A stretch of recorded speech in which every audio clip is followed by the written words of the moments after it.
देश में हर शहर, हर गांव में अमृत महोत्सव की अमृत धारा बह रही है। अमृत महोत्सव और स्वतंत्रता दिवस के इस विशेष अवसर पर हमने देश की सामूहिक शक्ति के दर्शन किए हैं। एक चेतना की अनुभूति हुई है। इतना बड़ा देश, इतनी विविधताएं, लेकिन जब बात तिरंगा फहराने की आई तो हर कोई एक ही भावना में बहता दिखाई दिया। तिरंगे के गौरव के प्रथम प्रहरी बनकर लोग खुद आगे आए। हमने स्वच्छता अभियान और वैक्सीनेशन अभियान में भी देश की स्पिरिट को देखा था। अमृत महोत्सव में हमें फिर देशभक्ति का वैसा ही जज्बा देखने को मिल रहा है। हमारे सैनिकों ने ऊंची ऊंची पहाड़ की चोटियों पर, देश की सीमाओं पर और बीच समंदर में तिरंगा फहराया। लोगों ने तिरंगा अभियान के लिए अलग अलग इनोवेटिव आइडियाज भी निकाले, जैसे युवा साथी कृष्णिल अनिल जी ने। अनिल जी एक पजल आर्टिस्ट हैं और उन्होंने रिकॉर्ड समय में खूबसूरत तिरंगा मोज़ेक आर्ट तैयार की है। कर्नाटका के कोलार में लोगों ने 630 फीट लंबा और 205 फीट चौड़ा तिरंगा पकड़कर अनूठा दृश्य प्रस्तुत किया। असम में सरकारी कर्मियों ने दिधाली पुखरी वार मेमोरियल में तिरंगा फहराने के लिए अपने हाथों से 20 फीट का तिरंगा बनाया। इसी तरह इंदौर में लोगों ने ह्यूमन चेन के जरिए भारत का नक्शा बनाया। चंडीगढ़ में युवाओं ने विशाल ह्यूमन तिरंगा बनाया। ये दोनों ही प्रयास ग्रीनिच रिकॉर्ड में भी दर्ज किए गए हैं। इस सब के बीच हिमाचल प्रदेश की गंगोट पंचायत से एक बड़ा प्रेरणादायी उदाहरण भी देखने को मिला। यहाँ पंचायत में स्वतंत्रता दिवस के कार्यक्रम में प्रवासी मजदूरों के बच्चों को मुख्य अतिथि के रूप में शामिल किया गया। साथियों, अमृत महोत्सव के ये रंग केवल भारत में ही नहीं बल्कि दुनिया के दूसरे देशों में भी देखने को मिले। बोत्सवाना में वहां के रहने वाले स्थानीय सिंगर्स ने भारत की आजादी के 75 साल मनाने के लिए देशभक्ति के 75 गीत गाए। इसमें और भी खास बात यह है कि 75 गीत हिंदी, पंजाबी, गुजराती, बांग्ला, असमिया, तमिल, तेलुगु, कन्नड़ा और संस्कृत जैसी भाषाओं में गाए गए। इसी तरह नामीबिया ने भारत नामीबिया के सांस्कृतिक पारंपरिक संबंधों पर विशेष स्टैम्प जारी किया है। साथियों, मैं और एक खुशी की बात बताना चाहता हूं। अभी कुछ दिन पहले मुझे भारत सरकार के सूचना और प्रसारण मंत्रालय के कार्यक्रम में जाने का अवसर मिला। वहां उन्होंने स्वराज दूरदर्शन की सीरियल का स्क्रीनिंग रखा था। मुझे उसके प्रीमियर में जाने का मौका मिला। ये आजादी के आंदोलन में हिस्सा लेने वाले अनसुने नायक नायिकाओं के प्रयासों से देश की युवा पीढ़ी को परिचित कराने की एक बेहतरीन पहल है।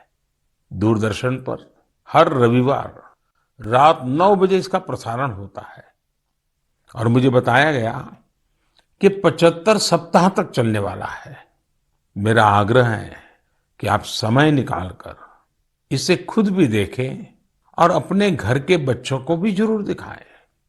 और स्कूल कॉलेज के लोग तो इसको रिकॉर्डिंग करके जब सोमवार को स्कूल कॉलेज खुलते हैं तो विशेष कार्यक्रम की रचना भी कर सकते हैं, ताकि आजादी के जंग के इन महानायकों के प्रति हमारे देश में एक नई जागरूकता पैदा होगी।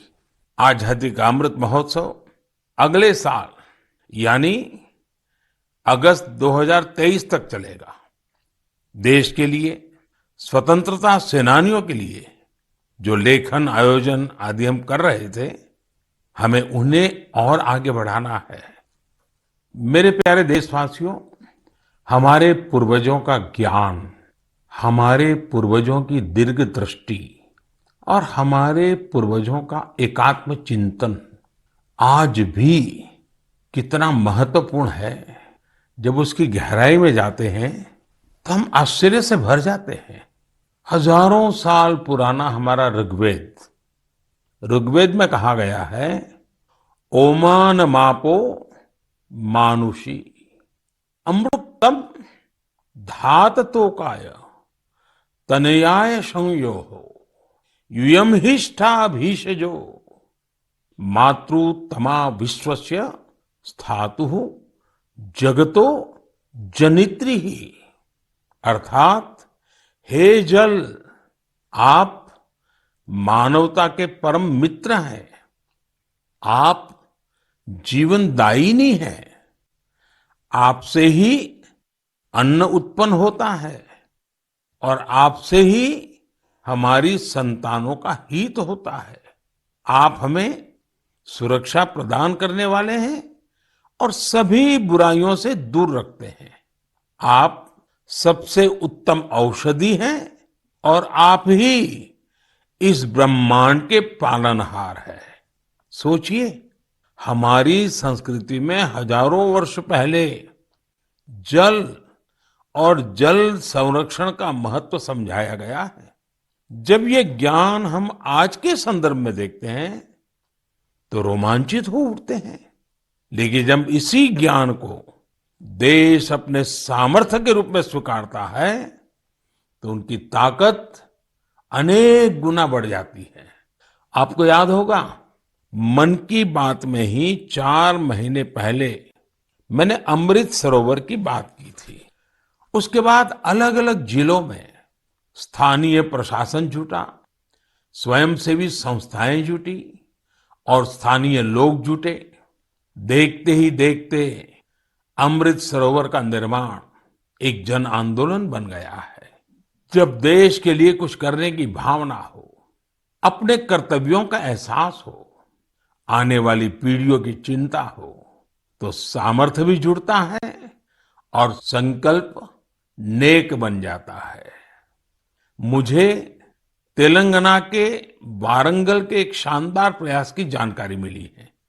यहाँ एक नई ग्राम पंचायत का गठन हुआ है जिसका नाम है मंगत्या वाल्या थांडा। यह गांव फॉरेस्ट एरिया के करीब है। यहाँ के गांव के पास ही एक ऐसा स्थान था जहाँ मानसून के दौरान काफी पानी इकट्ठा हो जाता था। गांव वालों की पहल पर अब इस स्थान को अमृत सरोवर अभियान के तहत विकसित किया जा रहा है।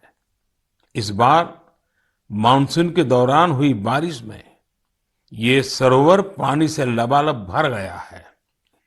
मैं मध्य प्रदेश के मंडला में मोचा ग्राम पंचायत में बने अमृत सरोवर के बारे में भी आपको बताना चाहता हूँ। ये अमृत सरोवर कान्हा राष्ट्रीय उद्यान के पास बना है और इससे इस इलाके की सुंदरता को और बढ़ा दिया है। उत्तर प्रदेश के ललितपुर में नवनिर्मित शहीद भगत सिंह अमृत सरोवर भी लोगों को काफी आकर्षित कर रहा है। यहाँ की निवारी ग्राम पंचायत में बना यह सरोवर 4 एकड़ में फैला हुआ है। सरोवर के किनारे हुआ वृक्षारोपण इसकी शोभा को बढ़ा रहा है।